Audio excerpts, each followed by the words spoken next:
Unlike the alien in John Carpenter's The Thing, the Dracs' human imitation forms are not perfect imitations.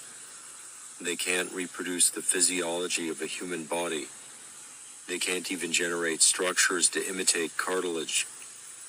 All humans have cartilage in their noses and ears, but Drac imitations don't. That's what you're looking at here. You can press the ends of their noses flat, which you can't do with an intact human nose. However, as I found out recently, they can increase the firmness of that tissue to make it harder to push in. It still doesn't have any structure in it, but it may take some force to make it collapse.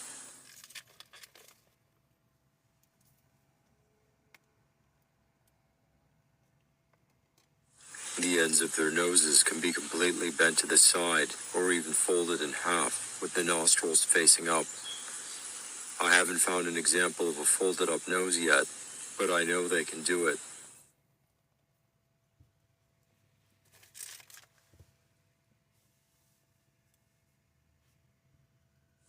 And this shows that they don't have cartilage in their ears. Speaking to the humans, try doing that with your own ears.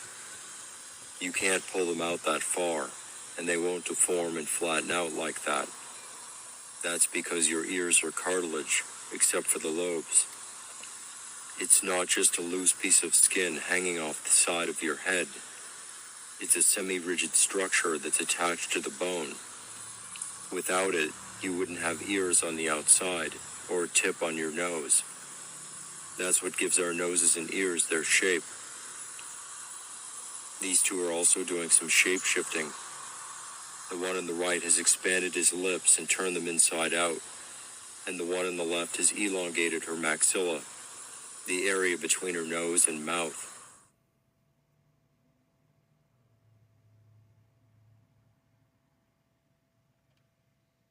This shows that their ears can be folded over from the back with very little effort. You can fold a human ear to some extent, but it requires a fair amount of force, and it won't fold flat like this.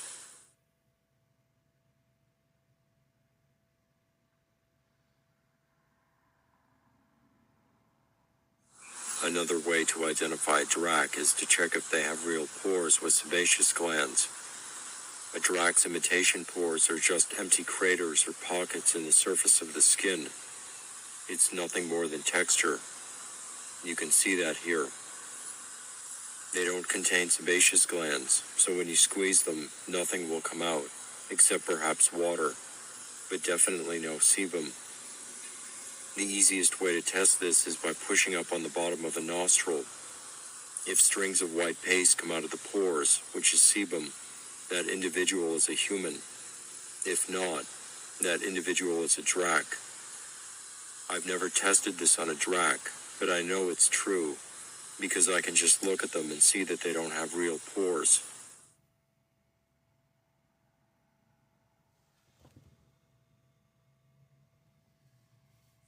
As I've shown, a Drac's imitation hair is skin cells formed into fibers, so it doesn't have roots or follicles like real hair. When you try to pluck them, you'll find that they're tougher to pull out than human hairs, and they'll never come out with a root or follicle on the end. I've tried this on 2 different Dracs, and I noticed that they started focusing on the one hair I was trying to pull out, after I couldn't get it out at first. They were using their polymorphic ability to detach that one hair, and it did come out after that, but it didn't have a root on the end.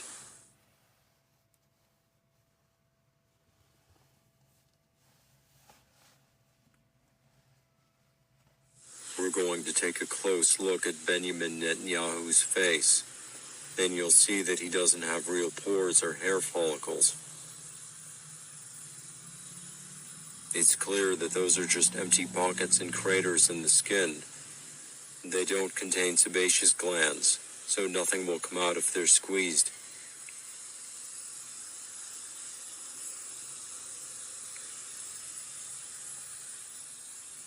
He doesn't have hair follicles either. If he were human, you'd see stubble below the sideburn, but there's nothing at all. just those strange pockets in the skin, which you wouldn't see with human skin.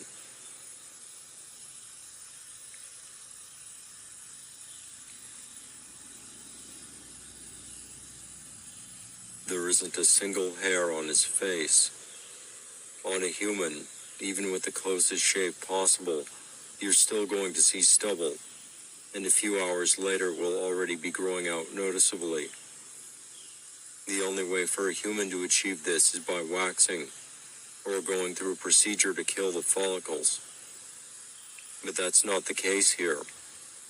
The reason Netanyahu doesn't have hair follicles is because he's not human. He's a dragon imitating a human body. His hair doesn't grow from follicles. It's formed from skin cells, which he can generate and ungenerate at any time. He could imitate stubble, but it still won't have follicles.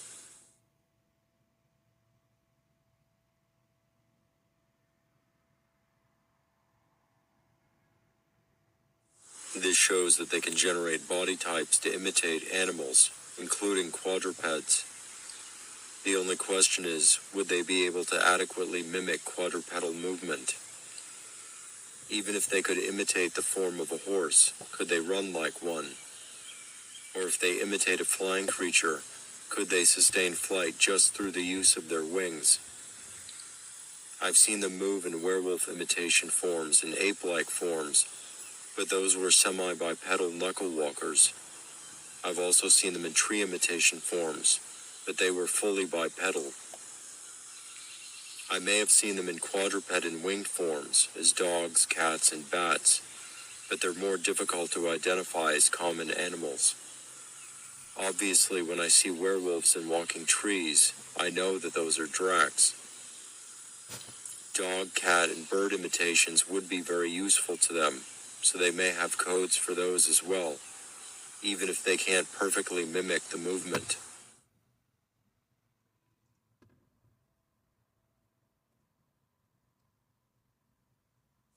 It would be very easy for the dracs to design imitations of Zeta Reticulan forms, the gray-type aliens that have become the stereotype alien in mainstream media.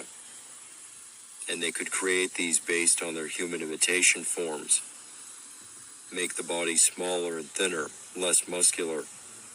Increase the size of the head in relation, especially the cranium. Make the eyes bigger and the nose and mouth smaller. Ungenerate the hair and change the skin color to gray or green. And now you have something that looks like a theoretical Zeta Reticulan. Whether the Zetas are a real species or not, I have no idea. They may exist in other parts of the galaxy, but I'm certain that all of the sightings on Earth are dracs imitating that form. In the photo on the left, which I believe is real, you can see that its right eye has a slit pupil and green sclera. That's definitely a drac, and it's doing that to show you that it's a drac. And the individual who took that picture is a drac. They set that up for that purpose, to show you that they can generate Zeta-type forms. I believe that the one in the middle is also real, in that it's a real creature, but it's not that species. It's another drac that's generating that form, and we know that they can simulate injuries like this. The one at the top right is too crude to be a natural creature. It's either a drac generating that form, or it's someone wearing a suit.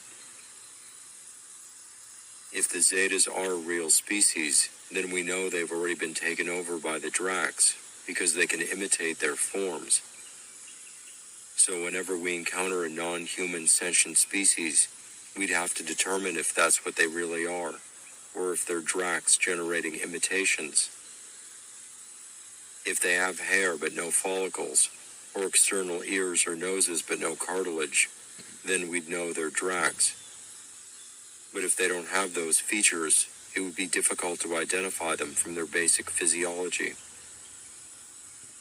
Once we've analyzed the drac cells and DNA, that would give us a reliable method of identification, no matter what form they take. Any sentient race we encounter would have to be tested before we'd be open to interacting with them.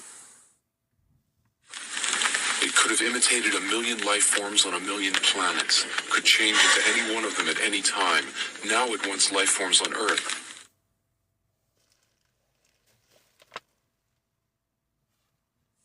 I have seen them in werewolf imitation forms, and I can say that this picture is quite accurate.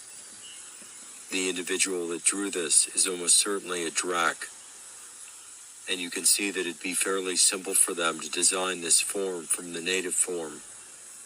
Make the legs shorter, the tail smaller, change the hands and feet, remove the horns and spikes, make the skin smooth, and of course generate fur all over the body. A dragon has been turned into something that looks like a werewolf. It's much less of a change than going to a human imitation form. All dracs appear to have werewolf forms, and they are the source of those legends. A werewolf form is very useful in that it has the size and strength of the native form, but is not recognizable as the native form. So they can kill and feed in this form without humans identifying them as dragons. That explains the legend of werewolves, not really wolves, but shape-shifting dragons generating those forms. Do not let my form frighten you, Alyssa. I can assume any form I wish.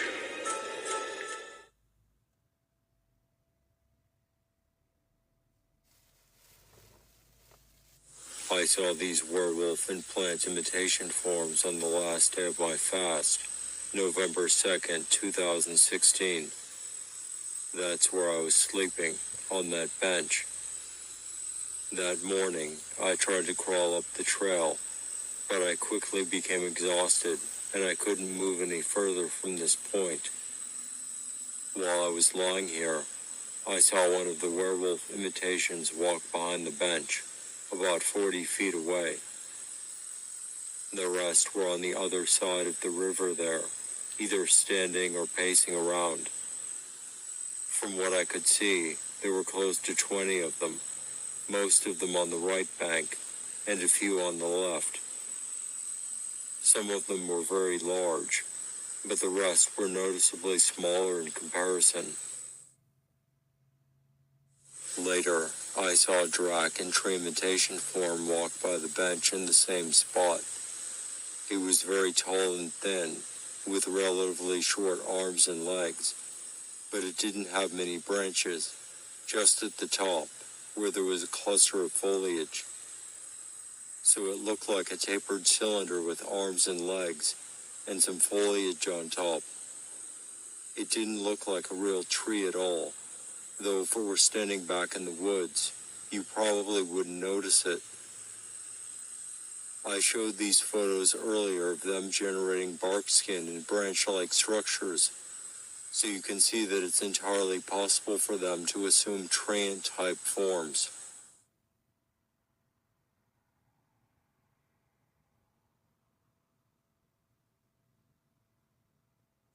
I saw another drac in treant form in this direction. I watched it cross the river and come to the side of this bank, standing only about 10 feet away from me. This one was much wider than the other one, and it had more of a humanoid shape. It had a few small branches on the head and shoulders, and the leaves were vine-like, hanging down in long sections.